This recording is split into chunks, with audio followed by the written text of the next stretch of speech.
Muy buenas noches, bienvenidos nuevamente a la materia de Introducción a la Informática. Eh, Vamos a repasar un poquito. El primer tema es relacionado a la introducción a la programación que habíamos estado viendo. Habíamos visto los cinco primeros subtítulos de esta primera unidad didáctica.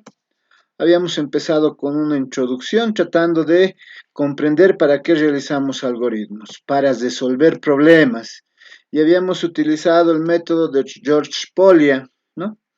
Que consistía, cuando queremos resolver un problema, en 4 fases. La primera, comprender el problema; la segunda, elaborar un plan; la tercera, aplicar el plan; y la cuarta, revisar y verificar, ¿no? Esto que ustedes observan en la diapositiva, ¿no? Estos eran los 4 pasos de George Polya, ¿no? Y habíamos visto un ejemplo, ¿no? Donde nosotros debíamos entender, planear, resolver y revisar, ¿no? Eh, para eso, nosotros habíamos eh, puesto en el aula este primer foro de discusión, ¿no? Eh, Aquí nos piden que utilicemos el método de los 4 pasos de Polya para resolver ese problema. ¿Qué dice ese problema? Dice: en la Academia de las Ciencias Sociales hay 2 grupos de materias: Geografía, con 124 alumnos; Historia, con 220; y Educación Ambiental, con 185.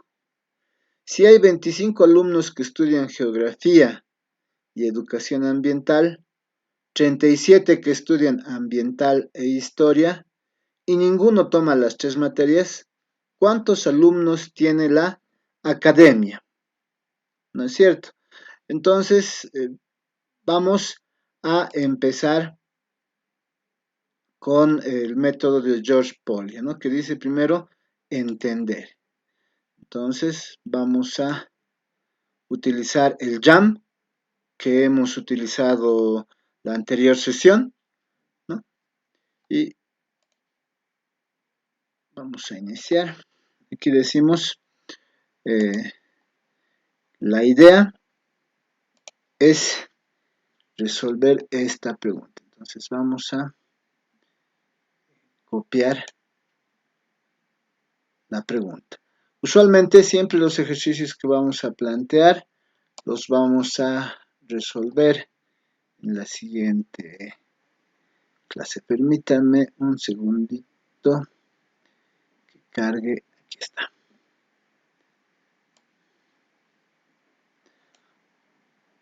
Entonces vamos a venir aquí.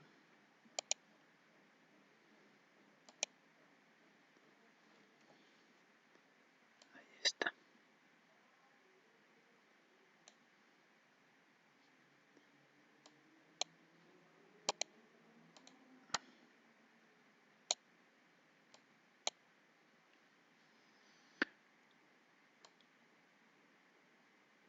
Ok. Este es nuestro problema.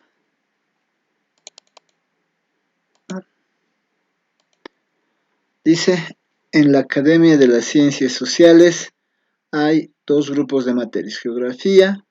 Entonces, ¿qué es lo que debemos hacer primero? Debemos entender. Tenemos que entender el problema. Para eso debemos leer cuidadosamente la respuesta, la pregunta. Entonces, ¿qué datos tenemos? Aquí vamos a ir pensando en los datos que tenemos, ¿no? En las preguntas que podemos hacer. Permítanme, alguien está queriendo ingresar. Ya está. Entonces, tenemos, por ejemplo, lo siguiente. Primero tenemos que entender esto y que primero es entender el problema. Entonces nosotros vamos a preguntar ¿Cuántos alumnos hay en geografía? Esa es una de las primeras cosas que tenemos que preguntarnos. ¿Cuántos alumnos hay en geografía? Lo mismo nos podemos preguntar, ¿cuántos alumnos hay en historia? Historia. Y lo mismo nos podemos preguntar, ¿cuántos alumnos hay en educación ambiental?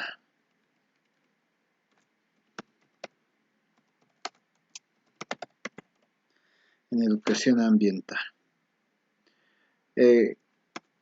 También nos podemos preguntar, ¿cuántos alumnos hay en geografía y educación ambiental?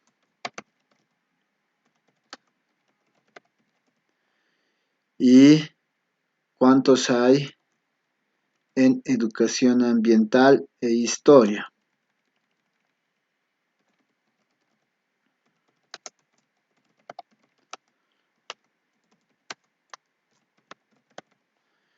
Y también nos podemos preguntar, ¿cuántos alumnos hay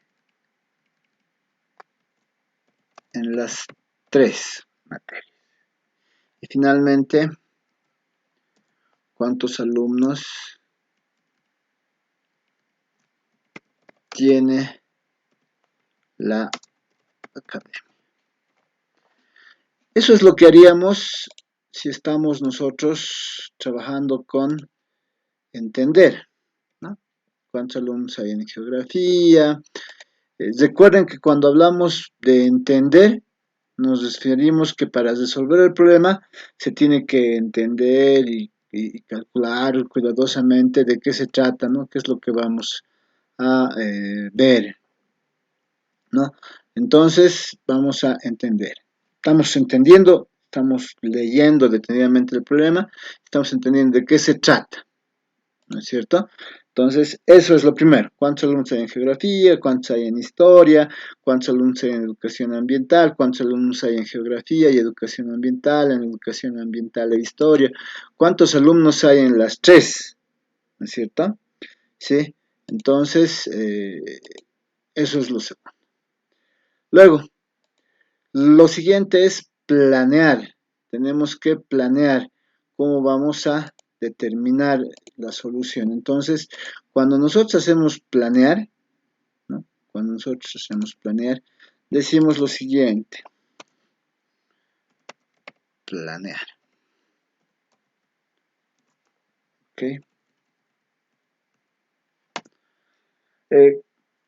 Geografía es igual a 124. Eso hay. ¿Cuántos alumnos hay en geografía? En geografía hay 124.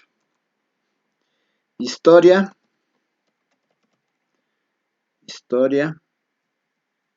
Estoy acortando el paso simplemente. Estoy poniendo esto porque podría haberlo escrito 220. Si alguien ve que estoy cometiendo algún error, me indica. Educación ambiental. Tenemos 185. Luego, aquí tenemos en geografía y educación ambiental. Tenemos 37. 37. Geografía, educación ambiental. A ver si hay 25 alumnos, geografía y educación ambiental. 25 alumnos es esto, ¿no? A ver, geografía con 124, historia con 220, educación ambiental con 185. 25 alumnos que estudian geografía y educación ambiental. 37 que estudian educación ambiental e historia.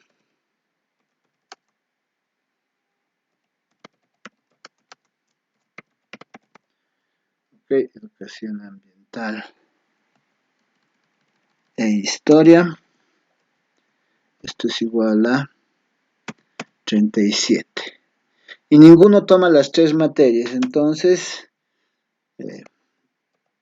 geografía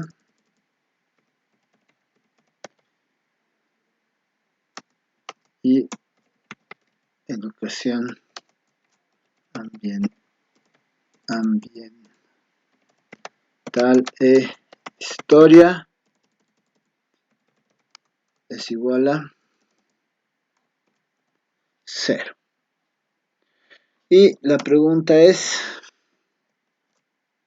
ahora, ¿cómo calculamos el número de alumnos de la academia? ¿Alguien me puede decir?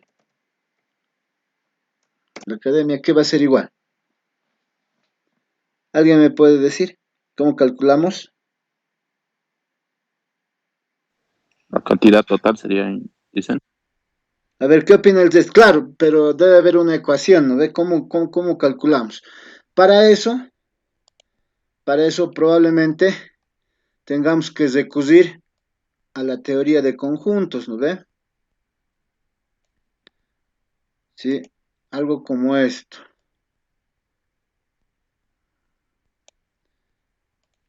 Teoría de conjuntos que deben estar viendo en cálculo, ¿no ven?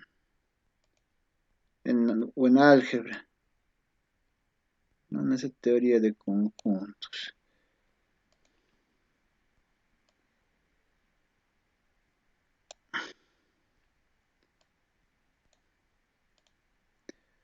¿No ve? Algo así. Algo así tendría. ¿Correcto? Digamos que uno de estos es geografía, historia y educación ambiental. Educación ambiental. ¿No es cierto? ¿Qué me dice? Me dice que no hay nadie que haya estudiado las tres. Entonces aquí es 0. Aquí no hay nada. ¿No? En la intersección de los tres no hay nada. Luego, ¿qué me dice? 25 alumnos que estudian geografía y educación ambiental. Geografía y educación ambiental. Entonces, justo aquí en esta intersección tenemos 25. Ahí hay 25. Luego 37 estudian educación ambiental e historia. 37. Entonces, justo acá hay 37 que estudian educación ambiental e historia, ¿no? Ahora, ¿cómo hallamos todo? Aquí se supone que están todos los de geografía, todos los de historia y todos los de educación ambiental. ¿Qué hallamos? ¿Cómo determinamos los que hay en la academia? A ver, ideas, ustedes que ya han resuelto esto, ideas. ¿Cómo resolvemos?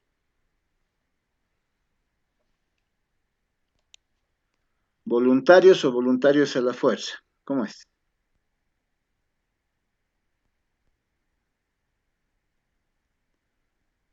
Jonathan, ¿qué idea? Jorge, Tony, Alejandro, Joel, ¿alguna idea?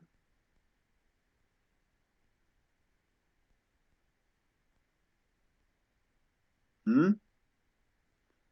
¿Cómo podríamos resolver?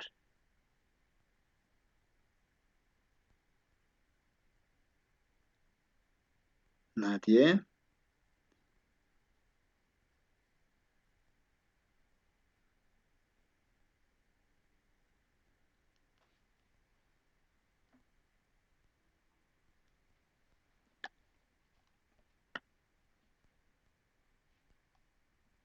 ¿Cómo es? ¿Qué opinan?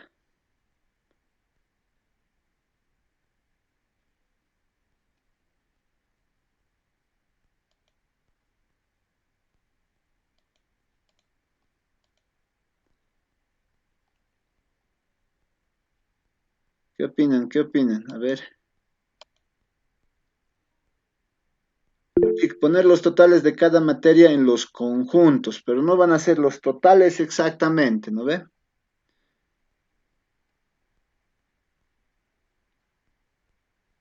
Alejandro, Alfredo, Betsabe, Claudia, Cristian, los dos Cristians, Efraín, Gonzalo, Joel, Johnny, Jorge, Josimar, Juan Daniel, Maciel, Mauro, Omar, Samantha, Tania, Tony, a ver, ¿alguna idea?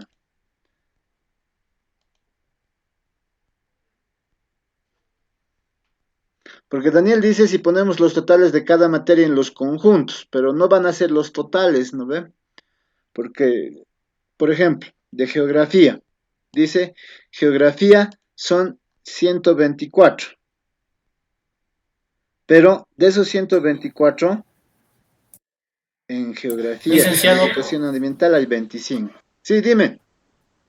ah, con lo que estaba hablando, ¿no? De que no se puede incluir geografía 124, lo único que a mí, según he podido desonar, es crear un universo con la especificación de los estudiantes en su totalidad, Ya. sumándolo todos y luego separándolos. Ese sería. Ok, miren entonces, yo justo aquí hablamos de teoría de conjuntos y se me ocurre lo siguiente. ¿Qué queremos saber? Todo esto. Los que están en geografía, los que están en historia, porque la suma de todos ellos va a ser el total que tenemos en la academia. ¿No ve? Pero yo no puedo tomar en cuenta los que están intersectados. Entonces, aquí va a ser la fórmula. Va a ser todo lo que está en amarillo menos lo que está en rojo.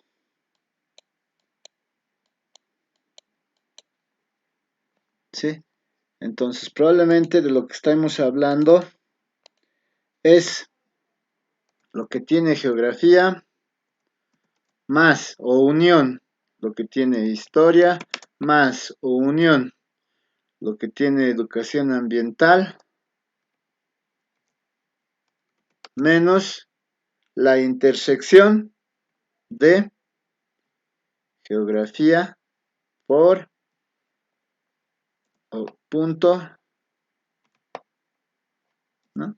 Educación ambiental menos educación ambiental e historia. Esa va a ser la idea. ¿Está bien? Entonces, después de planear, más o menos vamos a ver cómo se resuelve. Vamos a resolver. Entonces, para resolver, vamos a habilitar una más. Voy a poner aquí.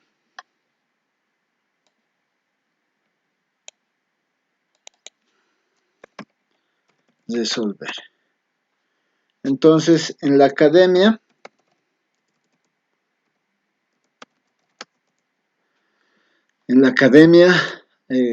¿cuántos va a haber?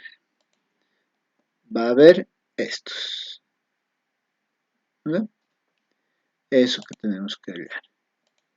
Entonces, en la academia, esto va a ser igual a lo que tenemos en eh,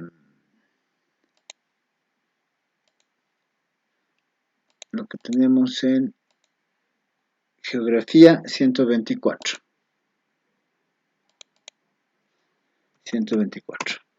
Más lo que tenemos en historia y educación ambiental 220, 185. 220, 185. Menos la intersección de geografía y educación ambiental. Geografía y educación ambiental 25. Menos 25. Menos la intersección de educación ambiental e historia, que es 37. Entonces, en la academia vamos a tener, ¿cuánto? ¿Cuánto es el resultado? A ver, ¿cuánto es el resultado? ¿Mm?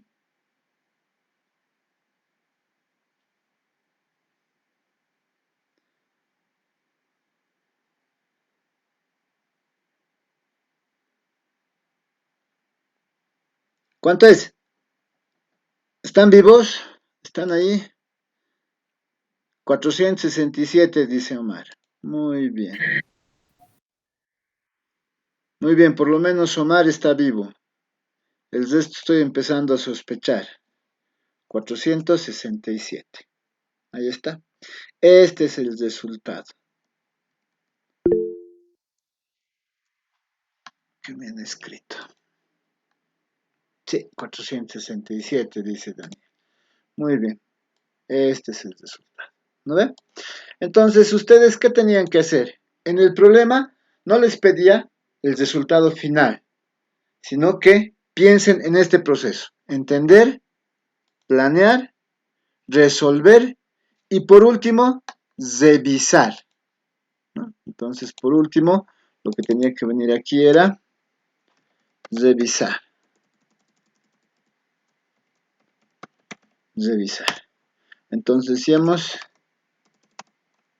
la academia tiene en total 467 alumnos. Listo. Esa era la idea. ¿Está bien? ¿Alguna pregunta? Preguntas.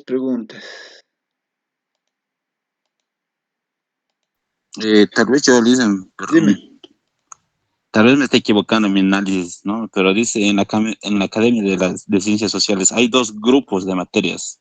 Hay dos grupos, Sí, las cuales menciona geografía e historia.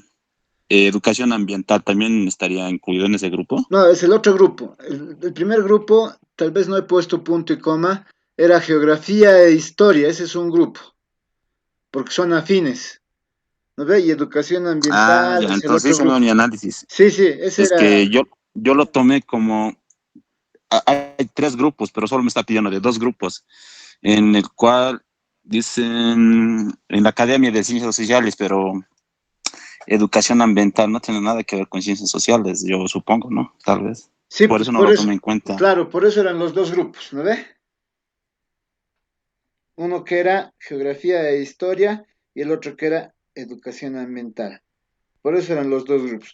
Como te digo, probablemente me he olvidado poner el punto y coma, pero a eso se refería, no hay problema. ¿De acuerdo? Gracias, Lisa. Ok. Porque son historia y geografía son materias de ciencias sociales, educación ambiental, por el contrario es de otra, ¿no? Por eso vos has dicho, no, aquí está algo fallando. ¿Entiendes? Está bien. Ok, vamos a seguir revisando un poquito lo que hemos visto.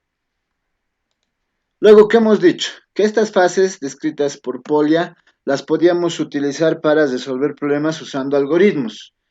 El primer paso era analizar el problema, diseñar el algoritmo, codificar el algoritmo y depurar el programa, si es que así se necesita. Entonces, a esto nosotros llegábamos, ya habíamos visto que es analizar el problema, responder a las siguientes expectativas, formular claramente el problema, especificar los resultados, identificar información, determinar restricciones, definir procesos, convertir datos en información, luego diseñar el algoritmo, hemos dicho que podíamos hacerlo utilizando diagramas de flujo, pseudocódigo, ¿no? Codificarlo, vamos a ponerlo en un lenguaje de programación como Python, depurar, ver si no tiene errores, ¿no? Y aquí habíamos hecho algún ejemplo, ¿no? ¿Ok? Luego habíamos definido qué es un algoritmo, ¿no? Un algoritmo básicamente es un conjunto de instrucciones, un conjunto finito de instrucciones que están ordenados secuencialmente y están libres de ambigüedad, que se llevan a cabo para lograr un resultado previsible. Un algoritmo debe ser realizable, comprensible, preciso. Y sus características fundamentales es que un algoritmo debe ser preciso porque indica el orden en que se realiza cada paso. Está bien definido porque cada vez que seguimos el algoritmo llegamos al mismo resultado. Es finito porque tiene un fin, no puede tener un número infinito de pasos. Y además habíamos dicho que la definición de algoritmo tiene que ver con la definición de un sistema de procesamiento de datos donde se tiene la entrada, que son los datos, el proceso, los que van a transformar esos datos, y la salida, los resultados, la información, ¿no? Eso es lo que habíamos hablado. Habíamos hablado de los algoritmos del lenguaje natural, por qué son fáciles de usar, porque se parecen al lenguaje que manejamos, cuáles son sus dificultades, principalmente son ambiguos, se definen vagamente y no tienen una estructura precisa. ¿Cómo reemplazamos eso? Con pseudocódigo, que aparentemente no hay una única forma de expresar un pseudocódigo, pero que nos permite escribirlo muy cerca al lenguaje de programación, por ejemplo. Luego habíamos hablado de variables y constantes, ¿no? Las variables son como contenedores donde almacenamos los datos, ¿no? Y las constantes no cambian a lo largo de la ejecución de un programa, de un algoritmo.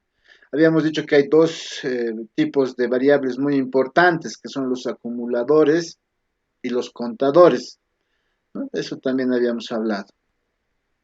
Y algunas características para utilizar variables identificadores. Un identificador es el nombre de una variable, es el nombre de una constante, es el nombre de un procedimiento o de una función, ¿no? Habíamos dicho que hay algunas reglas generales para ponerle esos nombres. Los nombres pueden ser combinación de letras y números, pero siempre el primer carácter debe ser una letra. La mayoría de los lenguajes de programación diferencian mayúsculas de minúsculas, por lo tanto, nosotros tenemos que tener cuidado cuando manejamos mayúsculas y minúsculas. Siempre una variable con mayúsculas y minúsculas va a ser diferente. Los nombres deben ser mnemotécnicos. ¿Qué quiere decir? Que sean descriptivos, que los entendamos. Eh, Habíamos dicho que no podemos utilizar caracteres reservados como porcentaje, más, guión, mayor, por ejemplo. Y hay que tener en cuenta que no admiten tildes los lenguajes de programación y no tampoco hay que usar palabras reservadas de un lenguaje de programación como print, por ejemplo, en Java, diré en Python, ¿no? Print en Python o algún otro lenguaje como Java. Entonces aquí les dábamos algunos tips, ¿no? Luego habíamos visto los operadores, que son símbolos aritméticos, más, menos, división, suma, asignación, etcétera, relacionales, mayor, igual, menor, menor, igual, mayor, menor que, igual, diferente. Lógicos, la negación, la conjunción, la disyunción. Y habíamos visto que existe un orden, ¿no? Entonces, para eso, nosotros habíamos planteado el foro de discusión 2. Este foro de discusión 2 decía, estimados participantes, seleccione cuál es el valor de la variable var al final de las siguientes instrucciones, ¿no? Teníamos que decir cuál era el resultado de la variable var al final de esas instrucciones, ¿no? Entonces, vamos a revisar eso también en nuestro jam. Vamos a copiar esto. Ok.